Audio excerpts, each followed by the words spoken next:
Hi, and welcome back to my Real Dreams TV channel. I'm your host, Glenn Gilliam.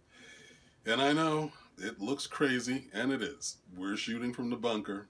Needless to say, this is not going to be the environs going forward, but for this special tribute to a mentor of mine who I want to dedicate this show and all the shows that I do. He wasn't forgotten in my dedications in the first couple of shows, but in addition to Nat King Cole and Carolyn Butts and African Voices, and Gil Noble of Like It Is, who was a huge inspiration for me, Clyde Davis of Fathers and Sons TV and the Gospel Herald, and so many other programs that he initiated at the Upper Room Church in Long Island, and to all of his fans and friends in New York and around the country. This was an incredible man who played baseball professionally, was a DJ of note, and really just one of the finest men I've ever met. A family man, raised a great family, husband, father, and gone way too soon. I definitely want to say a great thanks to him and everything he provided for me and trying to help me navigate my way into this business. And he knew media so well, and at Madison Square Garden, at the Barclays, revered and loved by all who knew him and all the athletes and players that he touched along the way. Rest in power, Clyde. We miss you so much. And hopefully these clips that he did with me at the Time Warner HBO headquarters in New York, covering a screening we did of Althea Gibson. Anyway, I hope you enjoy it, and once again, best to his family, and we love you, Clyde. We miss you so much. Black history.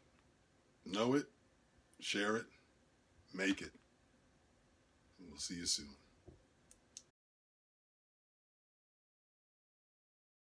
The Time Warner Center. We're good?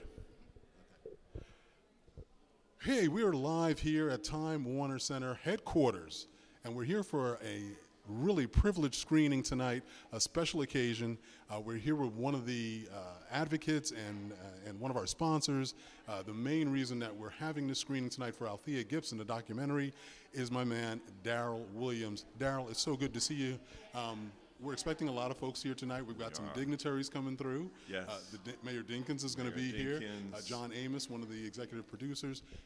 What was your, well, first of all, let's talk about the black employees of Time Warner, which you're a chair of. Yes.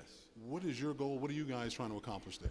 We are trying to build more awareness of black film, our black film, and we are also looking to bring more filmmakers to Time Warner. As you know, we are HBO, we are Warner Brothers, and we are Turner Documentaries.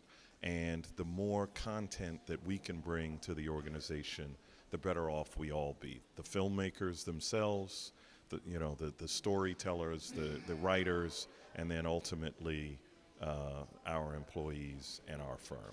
Well, this is really interesting because I know you as an executive in real estate. And look, give us your exact title. We are. I am the CFO of global real estate here at Time Warner. Amazing. Okay, corporate real estate, and here we are talking about film and content. And needless to say, Time Warner is such a huge brand. When you guys formed this organization, was the idea about bringing diversity in film to Time Warner? Part of the reason. So part of it was to make sure that we attract and retain the best and the brightest. And then the secondary reason as a business resource group here at Time Warner is, of course, to bolster the business of Time Warner. And that's bringing diverse voices into the firm so that the films can be produced and ultimately shown and hopefully create a profit. It's really exciting stuff because I know you've had the Real Sisters of the Diaspora here. Yes. You've done screenings with them. And just to let you know, this is for the Gospel Herald and Fathers and Sons. We're bringing this to you live. We're planning on having the filmmaker. We're also going to be talking to some of those other dignitaries we talked about before. But before I let you go, because I know things are getting ready to start up, what's your goal in terms of content? Is it all about historical, or are you also doing some fictional stuff? We do everything. Okay. We want to bring all diverse voices to Time Warner, storytellers of all shades and ethnicities to Time Warner. Please come to Time Warner. No doubt. The last thing I got to say is we are trying to also talk to young people, millennials, about starting their careers, things that are important, because all they see are people mostly in front of the camera, and we know for everybody in front of it, there's more than a couple of hundred folks behind it. That's right. And shot callers like Daryl, like his partners here at Time Warner, are the ones making those decisions. What kind of advice can you give to young people looking to get a start in the business? Believe in yourself, perfect your craft, and make yourself available. Get your product out on the web, go to conferences and free events like today, meet people, network, and push your product. Keep going. Keep going. Stay on your grind. This is valuable and wise information from a man who knows. Daryl, can't thank you enough for your time and for doing this event tonight. Thank you. We really appreciate it. You guys keep it locked. We'll be back at you. Thank you. See you, sir. Thank you, We're going to line up right here. Yeah. Clyde Davis, John Amos, needless to say. We've seen each other before. Yes, sir. We're back at you with the Global Herald and Fathers and Sons, and we're here at Time Warner Center, their headquarters. They're putting on an incredible screening tonight. We've got one of the executive producers. Of course, you all know him as a TV and Hollywood actor, the famous John Amos. We're so good to see you tonight, John. Well, thank you. I mean, this is a big project. It's major, and what brought you to this story about Althea Gibson? Well, I grew up in the Oranges in New Jersey, and she was a hero when I was growing up. All we knew was that there was this beautiful black woman that came and played this game on our local tennis courts, a game that none of us knew anything about at that time. It was either football or baseball or softball for us, basketball, of course. And here was this woman playing a sport called tennis and drawing crowds, and all the little kids would gather around. We'd never seen anything quite like her. So she was an inspiration from my childhood, and as I became older and I found out what she had gone through to reach the point of her career that the world now acknowledges, I was fascinated by the subject matter. So when Rex Miller, the producer, approached me and asked me if I had any remembrances of Miss Gibson, of course I did, and I shared that, and I said, I'd like to be on board, help you in any way I can, assume the role of exec producer, and I'm so glad that it's reached the point of prominence that it has. John, this is so big. The last time I saw you, you were at the dedication for Miles Davis. Yes. On 77th Street with Cicely Tyson. Yeah. And that was nice. That was big, and we were so happy to see you out there endorsing. Thank you. It's so important to have people like yourself, though, with the credibility behind things like this. What is your goal in terms of how these screenings roll out, in terms of just getting more exposure for her name and her legacy? I'd love to see this documentary, as well as a documentary of other outstanding African Americans, incorporated into our school systems, made part of the curriculum, so that when the children read about historical figures, their names and their likenesses are included, not excluded. So I would hope that the Althea Gibson documentary becomes part of every school curriculum in the country. That's important. We're going to be trying to take it to colleges, to youngsters all around the country. Exactly. We appreciate so much, and you giving us some of your time. Quickly, just got to ask, anything coming up that we can look for? Because we're always on the lookout for you. Oh, absolutely. I'm still touring with my one-man show, Haley's Comet. In fact, a children's book by the same title, Haley's Comet, John Amos's Haley's Comet, rather, will be extracted from the play. And I'm working on a children's book now. My illustrator, Joe Tracy, is the grandson of Spencer, the late Spencer Tracy. So there's a certain synergism there. And I'm hopeful that the children's book will do well. My son, KC, is a prominent filmmaker. He's got a wonderful film out on Redbox now called Mercy for Angels, which deals with the very serious subject matter of human trafficking. So far, so good. Amos people are doing a lot of good work. Yes. We can't thank you enough for some of your time. Thank you, Enjoy, sir. and we're going to look for you on the Q&A on the panel. You guys keep it locked where you got it. Thanks so much to John Amos, and we'll see you in a few. Thank you, sir. Thank you. Appreciate it. Yeah, we'll see you inside. So without further ado, I wanted to turn it over to Rex so he can intro the film. So please give a warm welcome to him. Not so easy. Hi, everybody. Thank you so much for coming out tonight. I know we've got some busy people in this room, so I really, really appreciate you all coming out. My name is Rex Miller. I'm the director of the Althea film, and just wanted to share one story, kind of how I got involved with this project.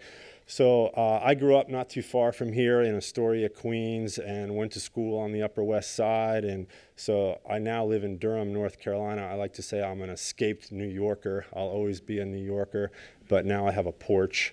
And really happy to be back here tonight with y'all. So when I was growing up, I am the offspring of two tennis fanatics. And my bedroom in Astoria, Queens was like my parents' little tennis trophy room. And they had all kinds of pictures of all the greats that they mingled with somewhat, mostly from afar. So there was this one picture of two brown-skinned women in their tennis whites standing on a grass court. And it was taken at the Marion Cricket Club outside of Philadelphia. And it was a club that neither one of those women could join, even if they could have afforded it. They weren't allowed to join.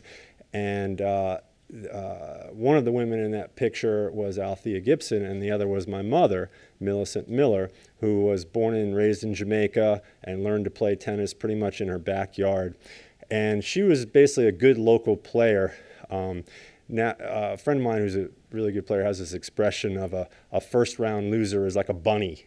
So my mom was like a bunny and got to play Althea, and it was her greatest tennis moment and a story. And she lost 6-0, 6-1, but had a great time, and would tell that story anytime she had a cocktail, and there were people who would listen. So 5 or 6 years ago, I got reacquainted with this photograph, and I literally just Googled Althea. And by the end of the day, I was making this film. I just got really intrigued with all of her accomplishments set against the backdrop of the time that she was doing it in. And anyway, 5 years later, we had this film. It was recently on PBS. And we have an extensive educational outreach that our goal is to have the film in every school district in the country. Maybe lofty, but we think it's a good goal. And there's so much to learn from her story. It's a woman's story, it's a civil rights story, and of course, a sports story. So invite you to enjoy it. We've got some amazing guests going to join us here to chat about the film. And every time I've been to a screening of the film, there's a new Althea story that comes out. So I bet somebody here has an Althea story, which I hope you'll share with us. And enjoy. I think Glenn is going to, my man Glenn, who helped organize, got this thing going, is going to come up, say a few words. But enjoy, and we'll see you in a little bit. Thank you. Hey guys, I just wanted to say a big thanks to Daryl Williams, because Daryl was the impetus for making this happen. We were both at the American Black Film Festival when I met Rex, and needless to say, this is a story that I've been dying to see for a long time, and it's overdue. But thank you, Daryl. Thank the black employees of Time Warner. You guys are great. And thank you, Ms. Amos and Ms. Allen, for coming out. Enjoy the film, guys. And we're going to try to take this to a lot of different venues. So if you have any ideas, please be in touch. Thanks.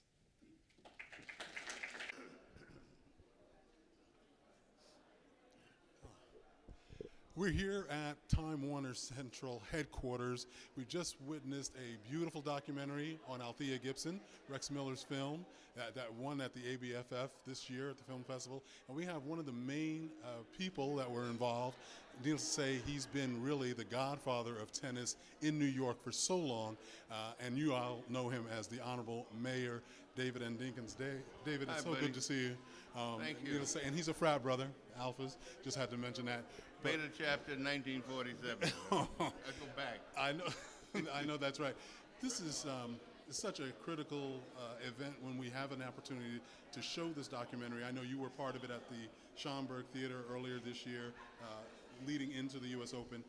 What's your feeling about the momentum that's been gained and your pleasure in seeing this story finally being told? Well, I'm very pleased because you see, the difficulty is that some of the younger generations are unaware that there was an Althea Gibson.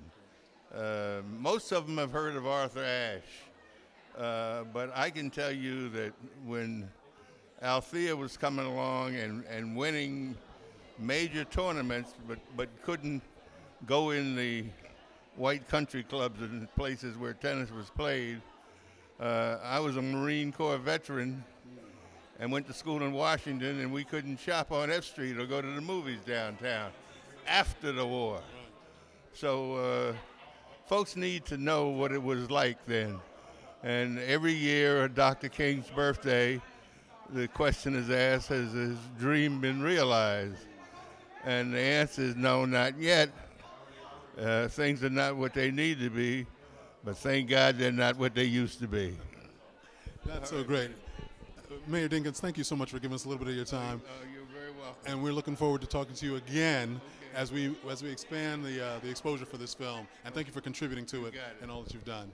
Take care. You have a good night. That's for Global, Herald, and for Fathers and Sons. You guys keep it locked because we're going to have a few more interesting interviews. Keep it there. We're here at Time Warner Center, and needless to say, we've been watching an incredible documentary on Althea Gibson. We just had a nice little interview with the Honorable Mayor David Dinkins. I had to pull a good friend of mine aside because she actually has a relative story with Althea Gibson. Her father played with her, when he was younger. And I got to introduce Wendy Foreman. She is an incredible real estate developer, broker in the Connecticut area. But Wendy, how did you enjoy the film? And wonderful. You are wonderful. But I've got to tell you, this documentary was amazing. I'm not, usually they sort of lose me sometimes, and he just took everything and it captured me. It was like I lived her story in an hour and a half, or I don't even know how long it was. It captured me. I could have been there longer. Anyway, so here's the story. My father, he loved to play tennis. Never professional by any means of the imagination. But he played with her. It was his thing to go play with Althea Gibson in Elmwood Park in East Orange, New Jersey, and he would talk about it. She would wipe him out within minutes, okay? But he loved every minute of it. So this was a pleasure for me. I went back into my father's time for a minute, and I enjoyed it. that's so important. I mean, that's one of the blessings of this movie finally being made, a story that hasn't been told. Everybody, as David Dinkins has said, knows Arthur Ashe, and for good reason. Right. But Althea Gibson has such a legacy that's so heartwarming to hear a story like that. She was amazing. But people, I'm a golfer. We need to know, black women need to understand that she was the first member of the LPGA. Exactly. We don't know that. I mean, I knew that, but I found out by chance. It needs to be front and center, not just tennis. This lady did 2 sports that she was not supposed to be in, you know? So just amazing. It is, and yeah, I mean, this is a Renaissance woman, somebody who had multiple talents and had to use them because they weren't paying on the professional circuit. She had to play, if she wanted to achieve those major championships, she had to win amateur tournaments. Yeah. She couldn't turn professional. Wendy, thank you so much for giving us a little bit of your time. Thank you for this opportunity. No question. It was wonderful. We'll see you on the golf course. Oh, I'll be there. Thanks so much, guys, and keep it locked. We'll be right back. No, I mean, beautiful either way. Okay. We're back at Time Warner Center here at the headquarters. We just saw the Althea Gibson documentary by Rex Miller. We were here with one of the stars, one of her proteges, Leslie Allen, a former pro, and who gave such incredible testimony at the Q&A just a minute ago. Leslie, so good to see you again. Thank you. Great to be here. There's so much to talk to you about. I mean, with the state of the game, obviously the recent U.S. Open, so much going on there. But just in terms of the feedback you always get from the crowd, I repeat your line that you said in the movie all the time now, that Dr. Johnson was preparing Althea for a world that didn't want her. Right. And I'm ready to put it on a T-shirt, and I'll give you credit. Okay. I'll split some of the proceeds with you. But on a real note, we also know how Richard Williams prepared Venus and Serena. And just give us a little bit of what you learned with Dr. Johnson and from Althea about being prepared for the world and what you were trying to pursue. I think you had to really be true to yourself, and it was about how you wanted to represent yourself. And we also had a sense that if we messed something up, it wasn't going to be good for the next person coming along. So you really felt like there was a continuum that you go out and do the best you can, and it's going to make it better for the next person and the next and the next. And that's essentially what Althea told me, that her job was to bust down the door so those of us who came in after her could reap the harvest. So I felt like, okay, when it was my time, I did my part, passed the baton to Zena, who passed the baton to Chanda, who passed the baton to the Williams sister. And I think keeping it all in perspective of what the world is all about today makes it a lot easier, meaning it's not automatic that you're going to be success in tennis, and that you're going to have a life outside of tennis. And Richard Williams was very instrumental when his girls were young, always bringing them to me and having me talk to them not so much about tennis, but about life, about education, expanding your horizon, which he knew it tied in with what I work with young people in my program and Win for Life. Please, yeah, that's so important. I mean, these documentaries, this kind of information is important, but you're doing work now, you're working with young people. Please tell us a little bit about your program and what you're doing with this. I love helping people. So if I'm not doing it in my day job, when I'm doing real estate, my sort of passion is helping young people win for life, is what we call it, and exposing them to the different things that are behind the scenes in pro sports, and also letting them know there are opportunities there, but when you want to take advantage of the opportunities, you have to be prepared.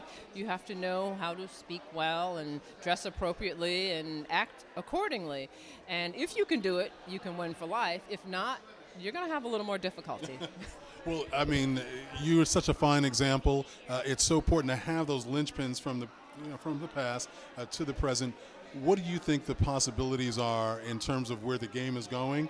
Venus and Serena will be leaving at some point, but do you think there's enough coming along that we can still see some successes in American tennis for African Americans?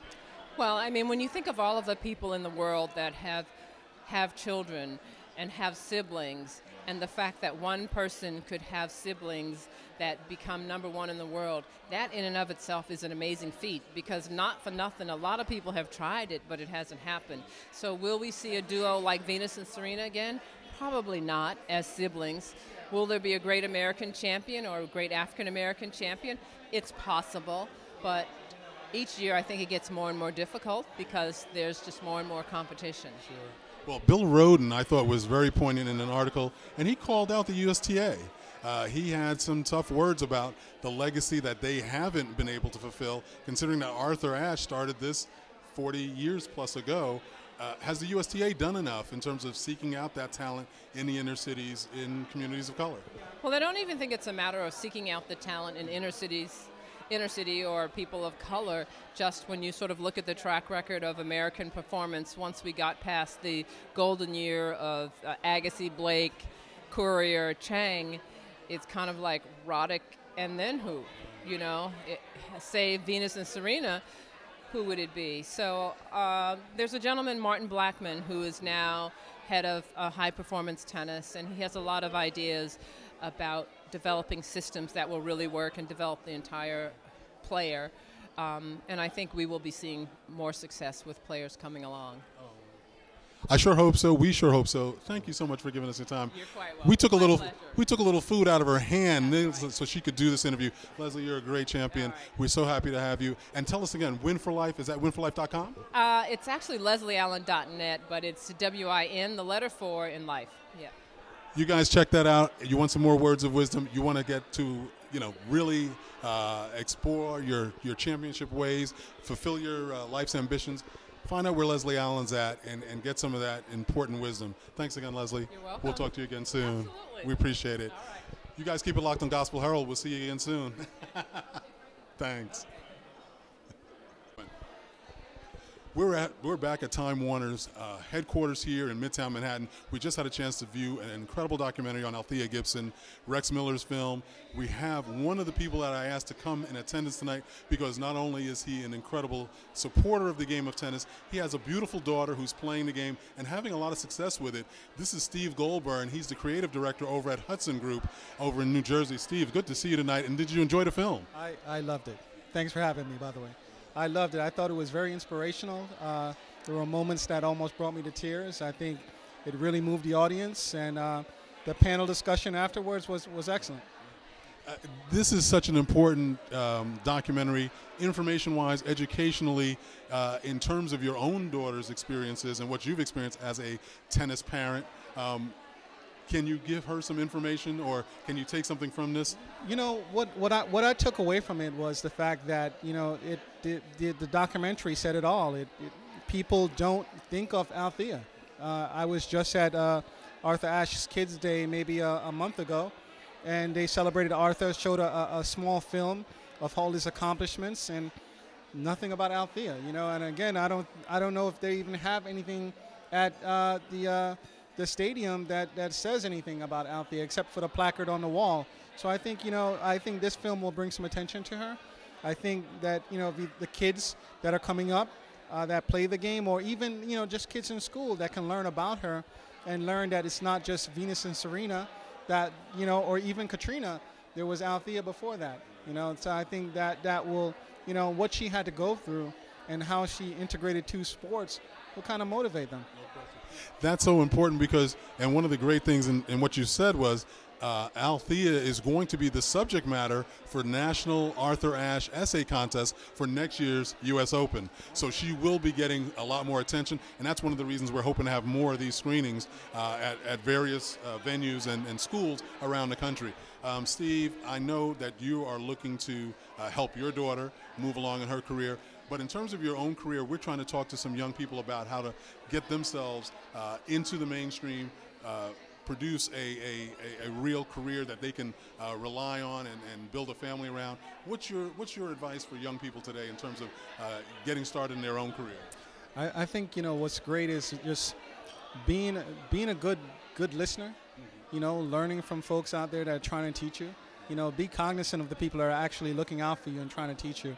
And I think I've been fortunate to come across some really good creative directors in my day that kind of put me on the path to you know, somehow be successful. You know, so you know, 20 years later, I'm still doing it. I still love what I do, and I'm doing it at a high level. He's doing it at a very high level, guys. Every time you go into a transportation hub and you see the Hudson Group, this is the man behind the brand. So keep your eyes open on that. Steve, can't thank you enough for giving us a little bit of your time, and keep supporting. And we'll be looking out for. Give us your daughter's name. Amaya. Amaya, look out for Amaya Goldberg because she's going to come up. Thanks again, brother. We'll see you soon. You guys keep it locked. I'm Glenn Gilliam. We're here with Gospel Herald and Fathers and Sons, and we're going to be back in just a little bit, so don't move.